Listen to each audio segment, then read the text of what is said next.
Egypt will build the largest artificial river in the world if Ethiopia doesn't stop them. These 10 rows of 3-meter wide pipes will take water from the Nile to a patch of desert land that will become the new Nile Delta. For 10,000 years, the Sahara has been a tomb. Now, Egypt is planning to turn that tomb into an ocean. They're not building a canal. They're cutting the desert open and letting the Mediterranean Sea pour in. This isn't just climate change, it's weaponizing the planet, and the shocking goal is beyond what anyone expected. Get ready to see the world's most audacious project. The Sahara, before the flood, a desert full of secrets. The Sahara Desert is one of the largest and hottest deserts on Earth. It stretches across most of North Africa and covers more than 3 million square miles, which is almost as large as the entire western United States. The desert is filled with massive dunes that rise like waves, and rocky plateaus stretch for miles. During the day, the scorching sun in this desert can make the temperature rise above 120 degrees Fahrenheit, and at night, it gets so extremely cold that sometimes it's almost freezing. Life in this desert is very challenging. In fact, people, animals, and plants often struggle to survive with very little water or shelter. Now, when you stand in the middle of the Sahara today, all you see is endless dry earth, cracked and sun-baked, with dust swirling in the wind under a blazing sky. But here's the truth. The Sahara is not as empty as it looks. In fact, it is full of hidden secrets. Beneath the sand, there are ancient riverbeds, buried lakes, and clues about people who lived here thousands of years ago.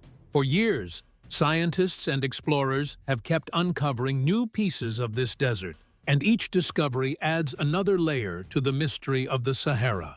One of the most surprising hidden places in this desert is the Sahara Depression in northern Egypt. It is not just a low spot in the ground. It is a huge basin that stretches across nearly 7,000 square miles. When you look at its surface, you see salt flats, dry marshes, and short-lived swamps that appear after rare rainfall. They may look plain or even unimportant at first, but these flatlands have caught the attention of scientists for many years. Because the Sahara Depression sits about 197 feet below sea level, which makes it different from almost anywhere else in the Sahara. This single detail has kept engineers awake for decades. They have imagined what might happen if seawater ever found its way into this hot, silent basin. And as engineers and archaeologists searched for a solution, their attention slowly shifted to the nearest source of water. Just 50 miles to the north, the Mediterranean Sea touches the coast of Egypt. Now, on the map, the sea and the desert seem really close. But in reality, it feels like two completely different worlds. The sea waves move with a steady rhythm. Ships travel across it, and its waters have supported people for thousands of years, unlike the dry, empty desert that stretches endlessly to the south. But despite the differences, scientists couldn't stop wondering, what would life look like in the desert if the endless water of the Mediterranean could meet the sun-baked sands of the Sahara? The Sahara Depression is located in a way that makes this idea possible. Water from the Mediterranean could be brought in through a long canal or tunnel, and because the depression lies far below sea level, the water would naturally fall into it without any extra force. As it drops, it would rush through special channels that turn falling water into hydroelectric power. Once the water enters the desert, the intense heat would cause much of it to evaporate quickly. This evaporation would pull in even more water from the canal, creating a steady flow that keeps the power system running again and again. To make this work, engineers proposed cutting a deep canal through the thin strip of land between the sea and the depression. This canal, almost 60 meters deep, would do more than carry water. It could become a new waterway where ships could travel, and it could open the door to a man-made lake in the desert with its own harbor and fishing zones. The plan was for the depression to fill slowly until the water reached a stable level about 60 meters below sea level. It would take nearly 10 years for the lake to rise that high. After that, The inflow and the evaporation would balance each other, and the lake would settle into its own natural rhythm. But here's the thing. Building such a project is not as simple as it might seem. Take the El Alamein Ridge, for example. This rocky ridge rises about 660 feet and stands between the Mediterranean and the Depression. It is not a mountain, but it is high enough to make any construction challenging. It didn't stop there. The desert soil is tricky and should also be put under consideration. The desert sand can shift, the clay can stick, and the ground can collapse. Yet, despite these challenges, early engineers and archaeologists didn't give up on the idea. They tried, they planned, and they dreamed. But could they turn this vision into reality? The historical quest for the Qattara Lake. After World War I, British engineers were sent to map Egypt, and they didn't just stroll across the desert. They measured the Qattara Depression, traced its slopes, and started imagining ways to connect it with the Mediterranean Sea. Egypt was under British control at the time, and the engineers saw the basin's huge potential for future energy production. They understood that if seawater ever reached this deep, low-lying land, it could create a steady source of cheap hydroelectric power. And while the idea was practical, it also served another purpose. Big projects like this allowed the British to display power and make money along the way. For Europe of that time, projects like these sounded like pure magic. But in the desert, nothing was simple. The sand shifted, the clay stuck, and rocky ridges blocked the way. Also, at that time, they didn't have the tools needed to build anything of that scale, so the project felt impossible. And on top of that, the British had other priorities. They were busy rebuilding after the war and managing their empire. So the idea never moved beyond discussions and sketches. Yet, the dream didn't go away. Even before the war, in 1912, John Ball, an English geologist, had proposed using the depression to generate electricity. He noticed the natural drop in elevation and imagined harnessing it like a giant sandpit power plant. The idea was simple, brilliant, and, of course, far ahead of its time. Engineers suggested tunnels, canals, or combinations of both, but no single method was chosen. Even the most practical minds couldn't ignore the potential, and the idea kept drawing engineers back to the desert. After many years, the United States suddenly took an interest in the idea. In 1957, the CIA prepared a report for the sitting president at the time,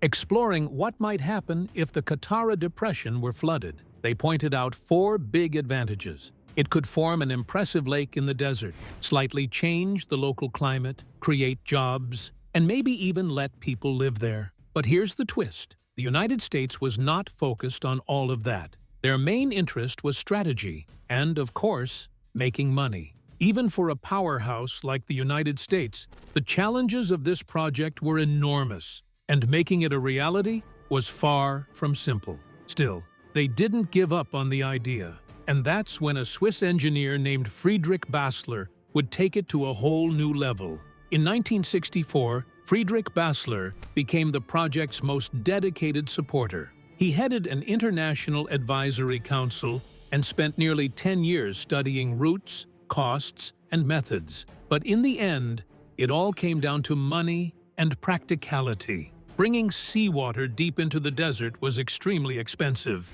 and digging a canal or tunnel on that scale was simply beyond reach. It didn't stop there. At the time, large areas of northern Egypt were still littered with landmines left over from World War II. Regardless of this, Basler came up with jaw-dropping ideas. He proposed using peaceful nuclear explosions, not for war, but as excavators. The plan was to drill 213 shafts along the route and detonate a 1.5 megaton device in each. That's roughly 100 times the power of the bomb dropped on Hiroshima. Now, the Basler's plan was way too risky. First, tens of thousands of people would have to be evacuated. To pull off that many nuclear explosions, they'd have to evacuate a huge number of people. Shockwaves from the detonations could disturb the Red Sea Rift that is just 280 miles away, making earthquakes a real possibility.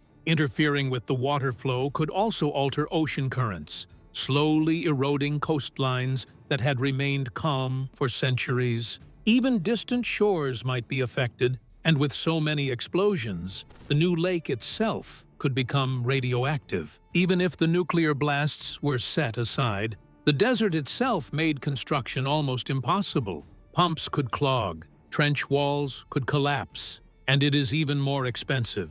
So after carefully reviewing his proposal and the risk that might come with it, the Egyptian government turned down his proposal. And by the mid-1970s, the Egyptian government decided to abandon the project completely. And even though the plan was abandoned, many scientists were still interested in the project. In fact, throughout the 1980s, the 1990s, and into the early 2000s, engineers and scientists kept coming back to the Sahara Depression.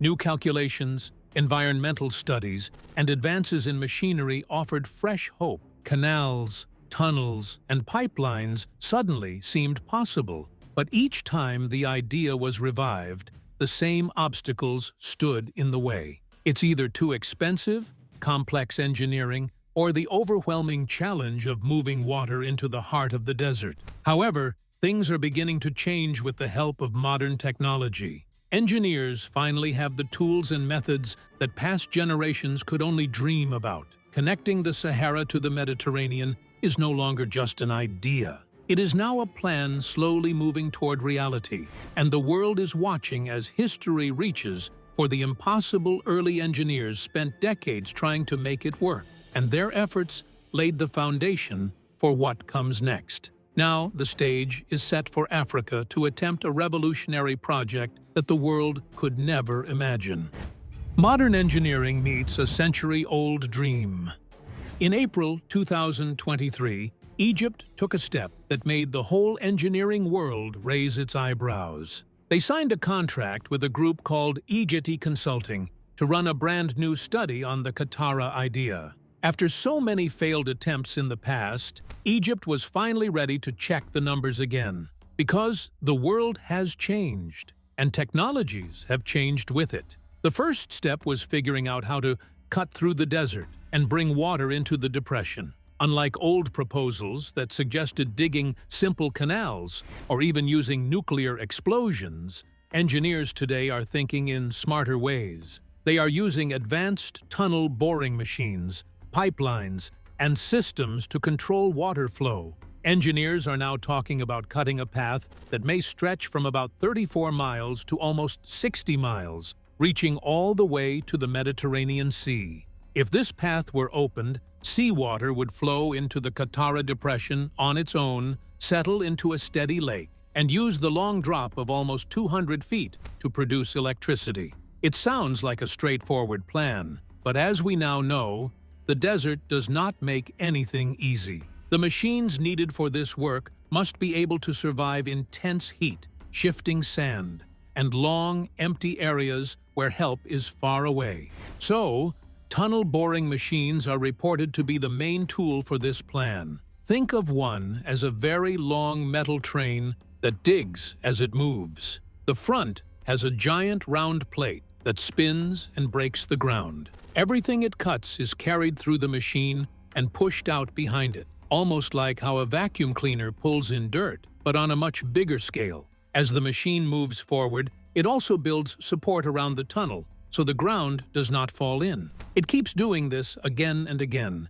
creating a clean and safe tunnel. Egypt has used these machines before for the Cairo Metro. Another such machine was used when laying the Cairo Metro. And the tunnels under the Suez Canal. And the soil there is very close to what engineers expect to find near the Sahara Depression. One of the things that makes tunnel boring machines so impressive is their precision. Digging in sand and clay the old-fashioned way is tricky. Trenches can collapse, pumps can clog, and work progress can slow down. Tunnel boring machines, on the other hand, are built to handle shifting soil and even water. This means work in the Sahara Depression can move forward safely and more predictably, even though the scale is huge. Depending on the route engineers pick, the tunnels or canals could stretch anywhere from 34 to 60 miles. It sounds almost impossible, but with machines like these, it's within reach. Also, controlling the water is just as important as digging the tunnels. The Qattara Depression is scorching hot, so water evaporates fast. Engineers reportedly plan to balance how much seawater flows in with how much disappears into the air. Too much water too quickly, and the area could flood too little, and the lake wouldn't reach the right size or generate enough electricity. Modern designs use sensors, pumps, and gates to manage the flow precisely. This way, the lake can stay stable while producing power consistently. Fresh water is another piece of the puzzle. Engineers plan to remove the salt from Mediterranean water using desalination systems, giving the desert a source of drinking water. This was something early engineers could only dream about. Today, Egypt already runs over 120 desalination plants along its coast, producing millions of gallons of clean water every day.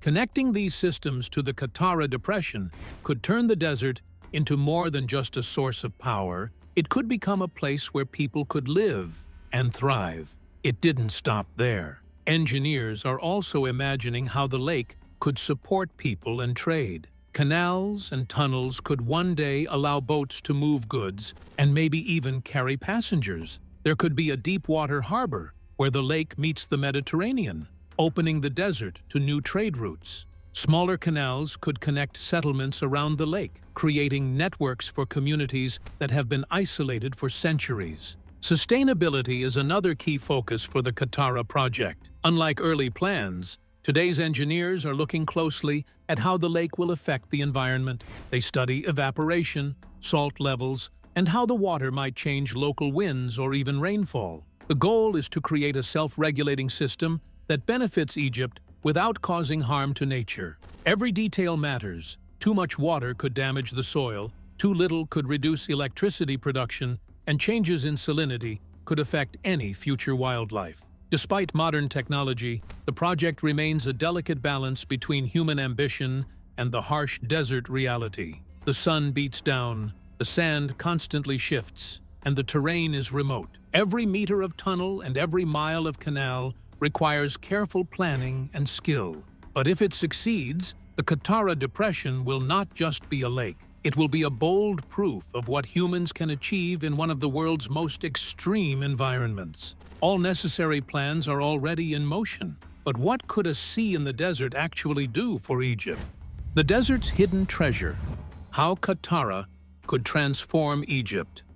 First, let's talk about electricity. As we mentioned earlier, John Ball realized that the Qattara Depression sits nearly 197 feet below sea level. He imagined that this drop could be used to generate power. Water flowing down from the Mediterranean could create a steady current strong enough to turn turbines. Today, engineers have taken Ball's simple idea and turned it into a grand plan, with multiple stations designed to produce and store electricity on a huge scale. They reportedly want to build several power stations, some producing hundreds of megawatts right away, and others storing energy to release when it is needed. Altogether, the project could generate up to 5,800 megawatts, which is about the same as 6 nuclear power plants. And here is the kicker. This isn't just about supplying electricity to Cairo or Alexandria. If it works, it could power whole regions, keep factories running, support growing populations, and even reduce how much Egypt relies on fossil fuels. It's big, it's bold, and it shows how a simple idea from more than a century ago could change the country and improve its economy in ways no one imagined back then. Another big way the Qattara project could help Egypt is by providing water. Water is already scarce, and much of the country's economy relies on irrigation.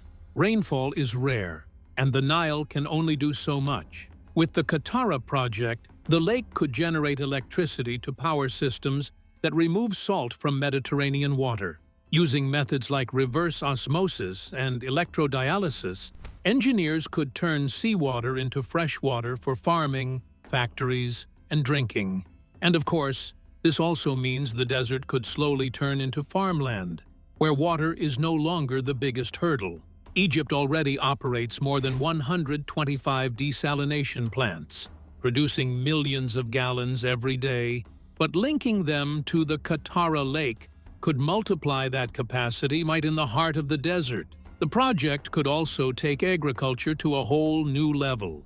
With water on hand and the climate slightly cooled by the lake, areas that were once too dry or harsh for farming could start producing crops, fruits, and even fish.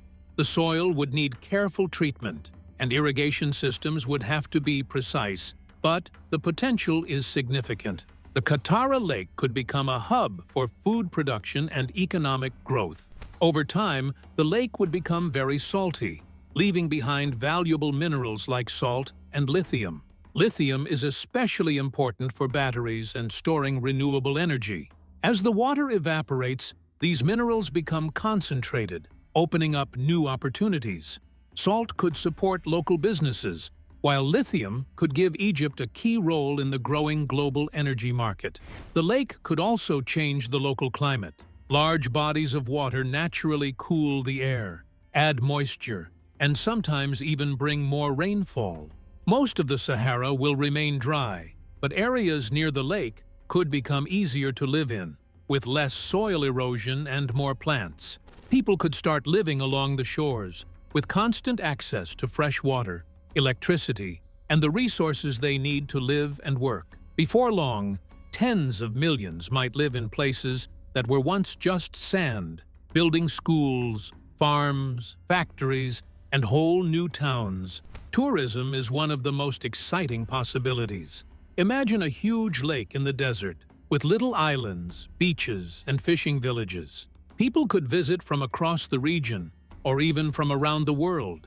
Ecotourism, water sports, and cultural tours could bring in money while also encouraging people to care for the environment. Picture a desert that used to be empty, now buzzing with boats, markets, and visitors. It would be giving proof of human creativity. Then there is the strategic value. Katara Lake could generate electricity, supply fresh water, and provide valuable minerals like salt and lithium. This could make Egypt less dependent on imported fuel and resources. It could help industries grow, boost energy security, and even shape trade across North Africa. The effects might begin in the desert, but over time, they could reach far beyond, changing the way the region lives, works, and connects to the world. While the Katara project promises huge benefits, it also comes with serious risks.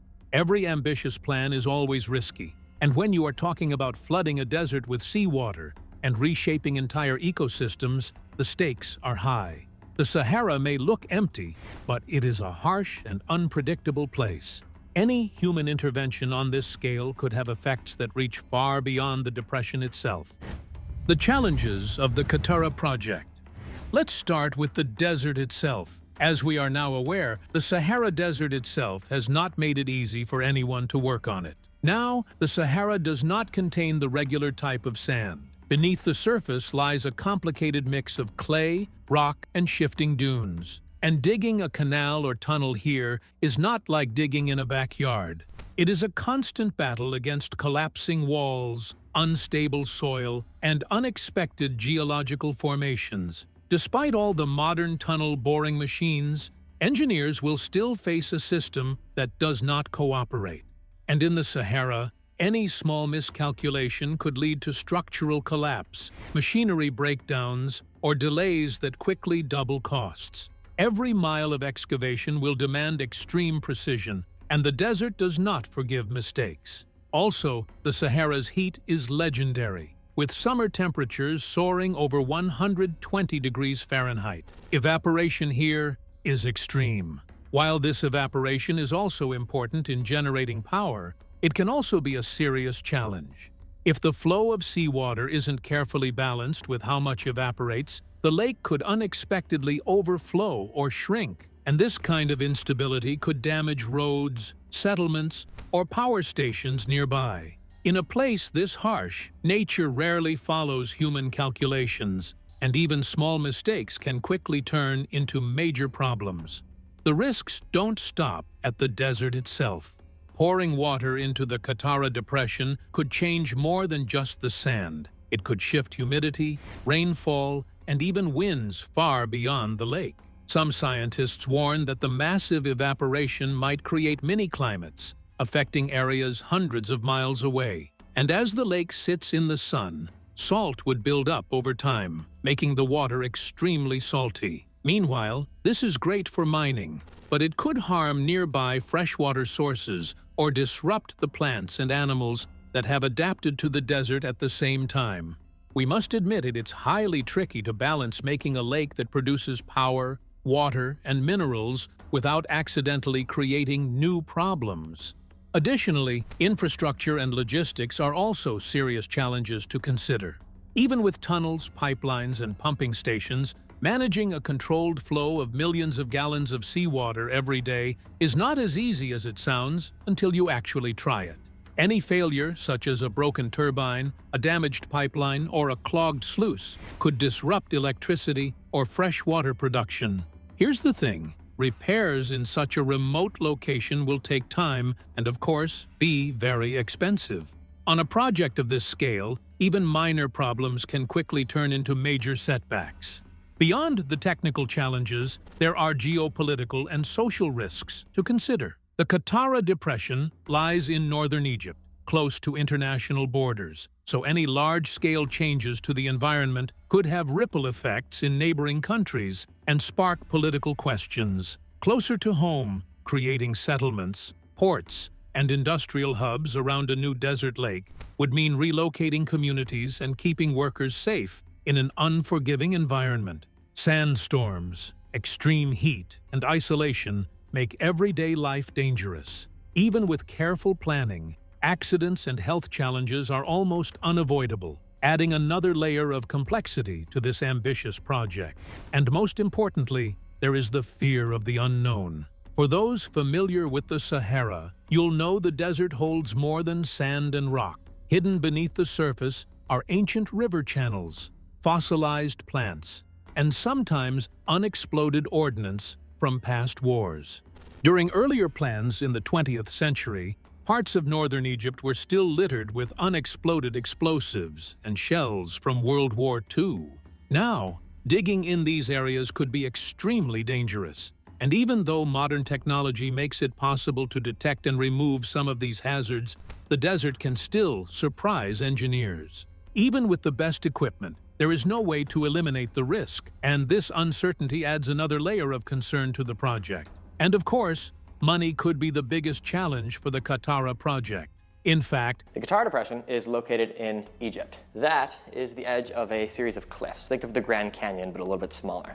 It might be the one thing that keeps engineers awake at night. Every tunnel, canal, turbine, desalination plant, and power station will cost billions of dollars to build. They can't afford to make any mistakes, because one mistake in construction, one miscalculation in how the environment reacts, or even a political disagreement could make costs skyrocket or bring the entire project to a halt. Despite all these challenges, if Egypt can pull off the Qattara project successfully, it could rewrite the history of the continent. With every grain of sand in the Sahara, the country is standing on the edge of something new.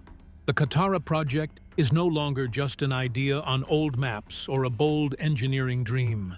It has become a sign that Egypt, and even Africa as a whole, could be ready to shape their future. And as the world watches this remote part of the desert, one question remains: can Egypt and Africa rise to a new level on the global stage? Egypt and Africa on the global stage. For decades, most people outside Africa only saw the country through the lens of its problems. Headlines focused on poverty, conflict, and underdevelopment. But now, the story is slowly changing. Africa is beginning to define itself by ambition, creativity, and strategic planning. Egypt is at the forefront of this change. With its long history, strategic location, and growing influence, it is showing the world that the continent is capable of thinking big and acting boldly. Now, if the Qattara project succeeds, it would send a powerful message. It would show the world that Africa is no longer waiting for help. The continent is taking charge, shaping its own future, and proving that it can solve its challenges with vision and courage. This lake in the desert is also now more than a construction project. It is a statement that demonstrates that Egypt and Africa as a whole can dream boldly,